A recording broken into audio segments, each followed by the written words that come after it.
ఇవ్వవు, వీళ్ళు పెట్టుబడి ఇస్తారు అన్నలు. కాబట్టి వాళ్ళంటే అదొక మంచి అభిప్రాయం. అందుకని అవసరమైతే పోలీసులు అక్కడ ఉండగా కూడా వీళ్ళని దాచేస్తారు. మీకు బాగా గుర్తుంటే వాకపల్లి ఇన్సిడెంట్ ఉంది కదా, విశాఖపట్నంలో లేడీస్ని అత్యాచారం చేశారు పెద్దదనేసి, అది కొట్టేశారు, కేసు గుర్తుంది కదా ఈ మధ్యన.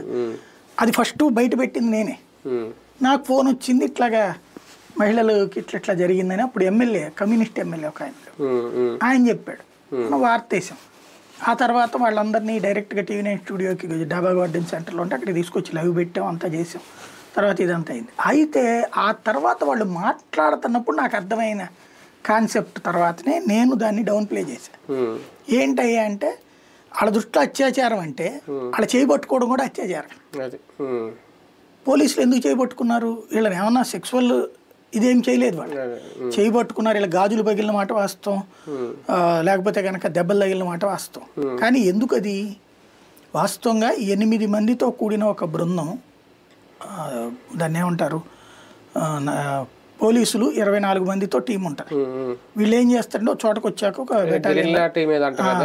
ఇది 3 టీంలు అయ్యి 3 8 ఇది సెంటర్ పెట్టుకుంటారు. ఇటొక టీము, అటొక టీము, ఇటొక టీము వెళ్తుంది జాగ్రత్తగా. ఇప్పటికి మళ్ళీ డ్రోన్స్ అవి లేవు కదా, స్టెప్ బై స్టెప్ ఒక అడుగేస్తారు, కాస్త